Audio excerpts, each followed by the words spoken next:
Sebelumnya buat teman-teman yang belum subscribe channel Keluarga Petani Indramayu, silahkan subscribe.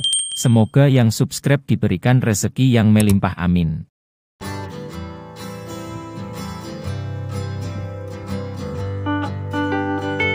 Assalamualaikum warahmatullahi wabarakatuh. Nah, berjumpa lagi dengan channel Keluarga Petani Indramayu, channelnya Wong Dermayu. Nah, semoga teman-teman pada hari ini masih dalam keadaan sehat walafiat dalam segala aktivitasnya, dan juga dilimpahkan rezekinya, dibanyakan rezekinya. Amin ya Allah ya Rabbal Alamin. Nah, semoga teman-teman tidak bosan-bosan melihat video-video dari kami tentang seputar dunia pertanian, terutama seputar dunia pertanian padi. Nah, kali ini kita akan melakukan yaitu penyemprotan. Penyemprotan kali ini kita melakukan yang kelima kalinya. Nah, kali ini kita akan menanggulangi yaitu kresek. Nah, penyakit kresek ini atau penyakit hawar daun bakteri atau HDB ini menyerang pada daun tanaman, menyerang pada waktu masih kecil ataupun sudah besar, di masa vegetatif ataupun masa generatif. Nah, ada beberapa faktor yang menyebabkan tanaman kita terkena kresek ataupun HDB. Salah satunya faktor cuaca dan juga faktor pemberian nitrogen yang terlalu tinggi ataupun dari gen atau benihnya itu sendiri sudah membawa penyakit kresek itu sendiri. Nah, ada dua cara penanggulangan, yaitu pencegahan. Yang pertama yaitu perendaman benih ketika akan disemai atau disebar dengan menggunakan tembaga ataupun belerang. Yang kedua, ketika sudah terkena, kita bisa semprotkan dengan menggunakan tembaga dan juga belerang juga, dengan disemprot ke tanaman padi kita. Nah, inilah beberapa contoh tanaman padi kita yang terkena kresek atau HDB. Walaupun belum terkena semua, ini hanya ada beberapa, sekitar ada di pojok-pojok petakan saja. Yang lainnya belum terkena semua. Nah, kita akan melakukan pencegahan atau pengobatan sebelum menyebar ke semua tanaman. Nah, bisa terlihat yaitu daunnya dari ujung atau dari pucuk daun itu merah-merah kecoklatan. Nanti ini akan menjadi gosong atau menjadi putih kalau tidak segera ditanggulangi. Nah, kresek ini menyebarnya cepat sekali apalagi terjadi hujan. Nah, terlihat di sebelahnya ini masih bersih, belum terkena. Tapi kalau kita tidak melakukan pengobatan atau pencegahan, bisa tersebar juga melalui angin ataupun hujan. Nah, inilah beberapa obat yang akan kita gunakan. Kita menggunakan yaitu tembaga yang berbahan aktif tembaga dengan merek dagang yaitu Nordoc. Kita menggunakan kurang lebih 3 saset. Nah, satu saset ini berukuran 100 gram. Kita menggunakan 300 gram ini untuk sekitar kurang lebih 20 tangki sprayer. Nah, kita larutkan terlebih dahulu ketiga saset ini ke dalam satu botol aqua. Nah, seperti ini. Kita sudah takar untuk 20 tangki sprayer dengan masing-masing per tangki ini satu tutup sekitar kurang lebih 50 ml. Kita larutkan dulu ke dalam air di dalam botol aqua ini, kemudian kita baru bagikan ke per tangkinya ini sekitar kurang lebih satu tutup ini. Ini sudah dibagi menjadi untuk 20 tangki sprayer. Nah, tembaga ataupun belerang ini sangat efektif sekali untuk menanggulangi hawar daun bakteri atau kresek. Nah, teman-teman jika menanggulangi hawar daun bakteri, jangan menggunakan fungisida, gunakan bakterisida dengan menggunakan tembaga ataupun belerang.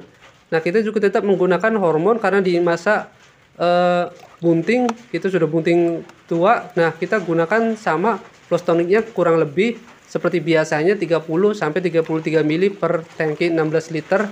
Nah, kemudian kita menggunakan insektisida untuk penanggulangan yaitu wereng. Nah, kita menggunakan yang berbahan aktif yaitu nitenpiram yang bersifat kontak transminar.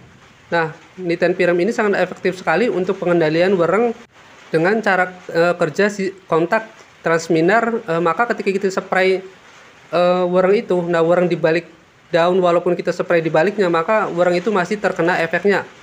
Nah, kita gunakan dosisnya kurang lebih 20 sampai 25 ml per tangki 16 liter. Nah, nitenpiram ini sangat efektif sekali untuk penanggulangan wereng karena bersifatnya yaitu kontak. Nah, wereng yang terkena maka langsung mati. Ada juga beberapa insektisida yang bersifat sistemik. Nah, kemudian kita menggunakan pelekat. Pelekat kita seperti biasa gunakan 2 tutup saja karena sekarang masih sering turun hujan. Sore hujan, kadang siang hujan. Kita gunakan pelekat supaya lebih efektif pestisida atau obat yang kita semprotkan supaya tidak tercuci oleh air hujan. Nah, kemudian yang selanjutnya nutrisi yang selalu menjadi andalan kita, selalu sering kita gunakan yaitu pupuk daun, yaitu bionuklir. Nah, bionuklir ini adalah bionuklir MKP yang kaya unsur haranya yaitu fosfat dan juga kalium yang kita mix dengan ZPT dan juga pupuk organik cair yang kita fermentasi dengan menggunakan bakteri.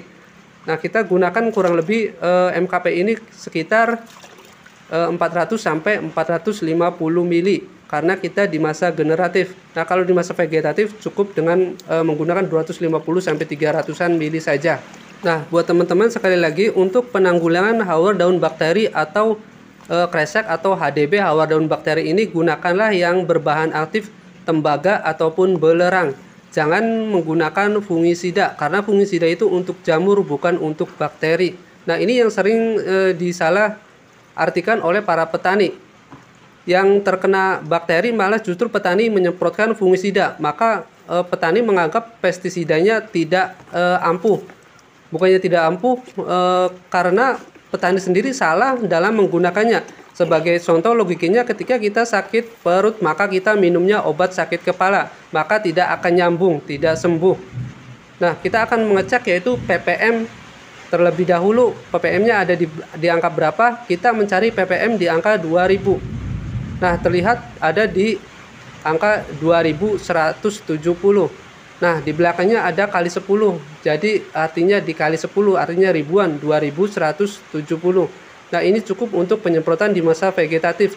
Nah, kalau di masa maksudnya di masa generatif. Kalau di masa vegetatif cukup ppm-nya di atas 1000 ke atas. Tidak perlu sampai 2000. Nah, untuk pH-nya kita lihat juga ada di angka berapa pH air kita. Jangan sampai pH air kita mendekati basah atau sampai basah. Usahakan pH air kita netral ataupun di bawah asam. Nah, kita bisa lihat pH-nya turun, 7-nya masih turun. Ada di angka sekitar 7,1. Nah, masih turun lagi. Ternyata pH-nya ada di angka 7. Artinya pH air kita normal, tidak basah. Kalau pH air kita basah, maka tidak akan efektif pestisida yang kita semprotkan. Pestisida kita akan menjadi lemah ketika larutan yang kita spraykan ini bersifat basah. Tapi sebaliknya pestisida itu akan berkali lipat lebih dahsyat ketika pH-nya 5 sampai 5,5.